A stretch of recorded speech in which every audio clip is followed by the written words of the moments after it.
the events of Bandi Chor will forever be etched into the passages of history. The story is the cause for many to celebrate around the world to this day. Join us as we turn back the pages to discover the events that led to Bandi Chor. Our story begins with the birth of Sri Hargobind Ji. They were the only child of Mata Ganga Ji and Guru Arjan Dev Ji, the fifth Sikh Guru. The fearless child would grow to become a great warrior, but the threat to their life started from their birth. A fire of jealousy burned Prithi Chand ever since his younger brother Guru Arjan Dev Ji was made Guru instead of him. Prithi Chand wanted his own son Mirban to be Guru after Guru Arjan Dev Ji. Only one thing stood in his way, the Guru's newborn child. First, Prithi Chand instructed a midwife to poison Sri Hargobind Ji, but the poison entered her own body and she died instead. Secondly, Prithi Chand released a venomous snake near the home of Guru Arjan Dev Ji. When Mata Ganga Ji wasn't looking, the snake slowly slithered towards her son. Just as the snake was ready to strike, Sri Hargobind Ji grabbed it like a toy and crushed it with their mighty strength. After all else had failed, Prithi Chand paid a priest to feed the child poisoned yogurt, but the child refused to eat, and the priest died in great pain for his evil actions. Having survived the attempts on their life, Sri Hargobind Ji reached the age for marriage proposals. It was at this time that a priest was searching for a suitable match for Chandu's daughter. The priest suggested to Chandu that she ought to marry Guru Arjan Dev Ji's son. Chandu laughed at the idea. He arrogantly declared that he was of a much higher status than the Guru and that he was far wealthier than the Guru too. Nevertheless, Chandu agreed to the proposal. When Guru Arjan Dev Ji was presented with the marriage proposal, the Sikhs pleaded with Guruji not to accept because Chandu had spoken so negatively of the Guru. The Guru listened to the will of their Sikhs and refused the proposal. The prideful Chandu was furious when he heard of this. He demanded the priest go back to the Guru, threatening that if the marriage proposal wasn't accepted, then Chandu would never leave the Guru alone. But the insults given by Chandu cut deep in the heart of the Sikhs, who begged the Guru not to accept. The Guru could not refuse their Sikhs, and Sri Hargobind Ji's marriage was agreed elsewhere. Prithi Chand was so desperate for his son to become the Guru that he plotted with one of Emperor Jahangir's generals, Sulhi Khan, to attack Guru Arjan Dev Ji with an army. But on their journey, Sulhi Khan lost control of his horse, fell into a brick kiln and died. Meanwhile, Chandu was plotting his own revenge on Guru Arjan Dev Ji. His opportunity finally came after Emperor Jahangir's son, Khusro, came to Guru Arjan Dev Ji for help. Before his death, Emperor Akbar preferred his grandson Khusro to become ruler, but Khusro's father Jahangir intervened and banished his own son to become emperor himself. The news of Khusro asking Guruji for help reached Chandu, who took his chance. He encouraged the emperor to summon Guru Arjan Dev Ji to answer for why they helped Khusro. Emperor Jahangir was tentative at first, but allowed Chandu to send a letter demanding Guruji's presence at the emperor's palace in Lahore. In complete acceptance of the will of the One, Guru Arjan Dev Ji knew the time had come for them to leave their physical body. Before setting off for Lahore, Guruji asked Baba Buddha Ji to make the necessary preparations. A ceremony took place in which Guru Arjan Dev Ji anointed the next Guru, Guru Hargobind Sahib Ji. The light of Guru Nanak Dev Ji was passed on, and the Sikhs had their sixth master. When the time came, Guru Arjan Dev Ji paid their final respects at Sri Harmandir Sahib one last time.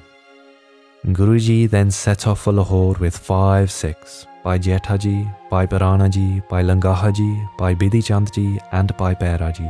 The journey to Lahore was a long one. and Guru Arjan Dev Ji blessed many people along the way. Upon reaching Lahore, Guruji travelled along the banks of the river Ravi. As Chandu walked along the river one day, he was surprised to see such a big gathering. One of his servants told Chandu that people from far and wide had come to meditate together in the presence of Guru Arjan Dev Ji. The burning in Chandu's heart was unbearable, and he rushed back to report to Emperor Jahangir. To create some enmity between the Guru and the Emperor, Chandu said that the Guru was taking money from the people of Lahore and thus becoming a more powerful threat to the throne.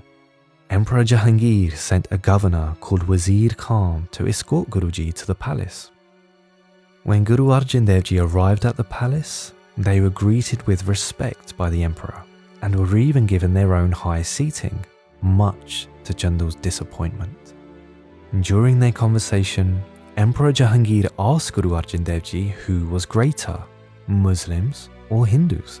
It was at this moment that Guru Arjan Dev Ji revealed a divine shabad. Koi bole Ram Ram, koi Khudaye, koi seve Gosaiyan, koi Allah. That all faiths ultimately worship the same creator in their own ways. After some time, Emperor Jahangir announced he was leaving Lahore and made his exit from the royal palace. A priest turned to Guruji and asked them to change Gurbani to include the praises of Emperor Jahangir. But Guruji refused to change a single letter, as Gurbani is divine revelation from the One and is therefore perfect. Now that the emperor was gone, Chandu seized his chance for revenge on Guru Arjan Dev Ji. He ordered the guards to imprison Guruji in Chandu's home and separated the 5 Sikhs from the Guru. And so began the 5 days that led to Guru Arjan Dev Ji's martyrdom. The scorching sun rose on the first day, just like the fire of revenge within Chandu. When he saw the Guru, Chandu roared his frustration at the rejection of his daughter's marriage proposal. He offered Guru Arjan Dev Ji an ultimatum: to accept the marriage proposal or accept death. But this didn't sway the Guru in the slightest. Guruji reminded Chandu that Chandu himself had declared that he was of too high a status for his daughter to marry Sri Hargobind Ji. This infuriated Chandu, who ordered his guards not to give food or water to the Guru and not to let them sleep either. Chandu demanded a payment of 100,000 coins if Guru Arjan Dev Ji wanted to eat, another 100,000 for every drink, and 100,000 more if they wanted to sleep. When he awoke the next morning, Chandu was convinced that no food, water or sleep in the blazing hot month of Jeth would have crushed the Guru's resolve. Meanwhile, the crowds were panicking without their beloved Guru. When the crowds heard the prayers of the 5 Sikhs in a courtyard building, they knew the Guru was close by, but the guards ordered the crowd to return back to their homes. Lack of food, water and sleep had no effect on Guru Arjan Dev Ji, who refused the marriage proposal yet again.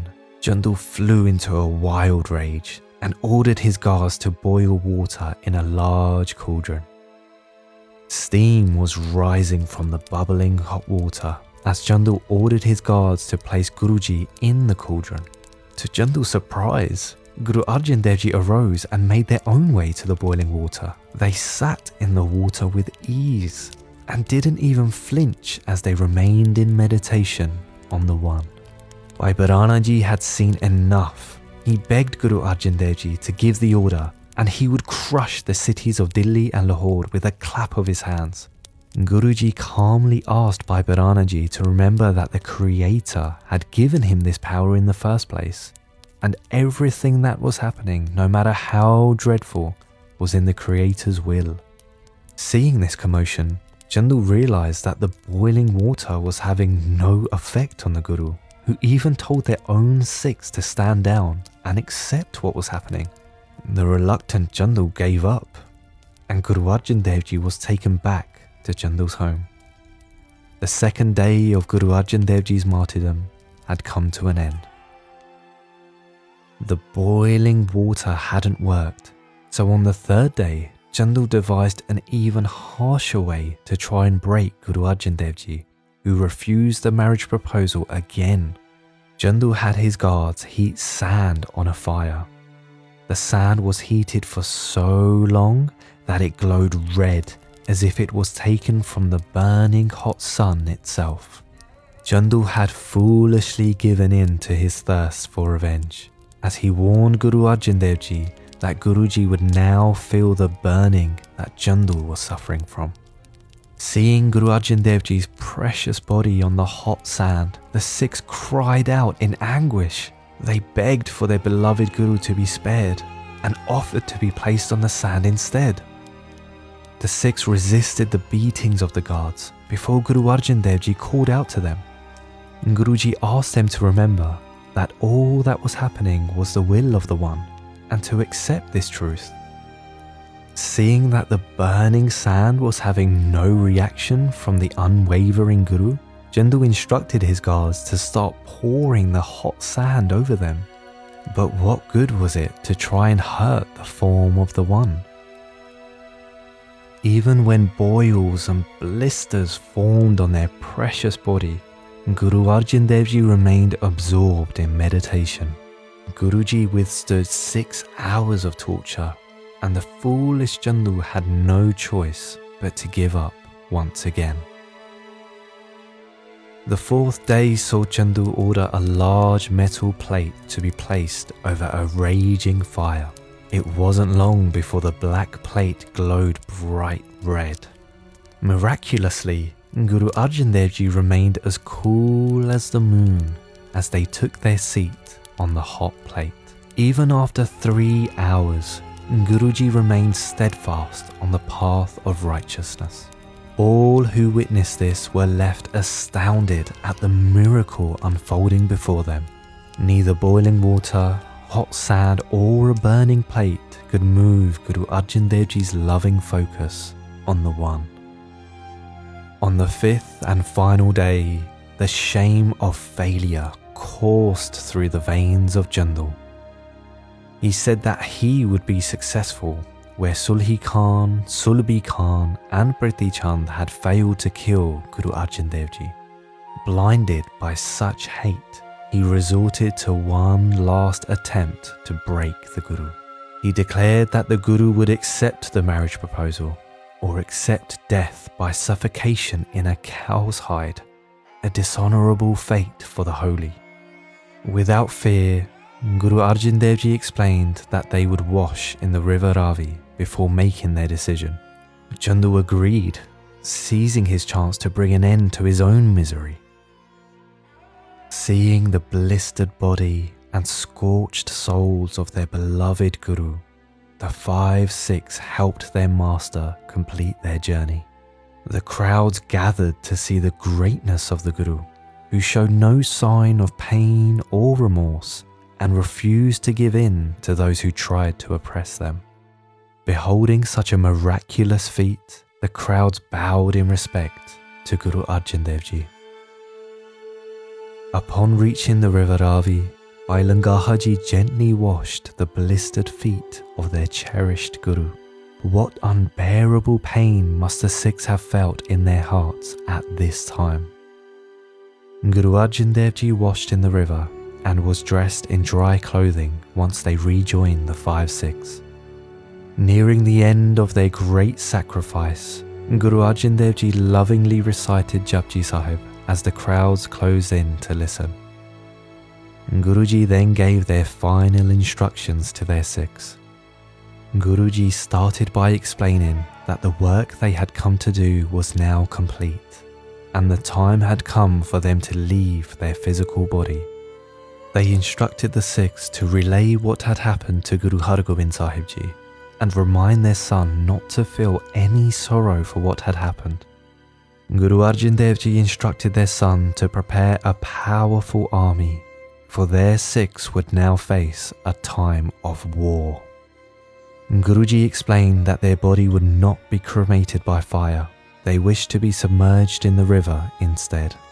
Just like the wave merges back with the ocean, Guru Arjan Dev Ji left their physical body and immersed back into the one. Such was the greatness of Guru Arjan Dev Ji, the beacon of light for all. Despite the attempts by the cruel and wicked, the fifth Guru of the Sikhs never wavered in their defense of righteousness. Guruji would be known for the rest of time as Shaheedan de Sardaj, the crown of the martyrs. If you enjoyed this video and would like to see more, please like, share, comment and subscribe. And don't forget to hit the bell notification so you never miss another video. Vaheguru Ji Ka Khalsa, Vaheguru Ji Ki Fateh.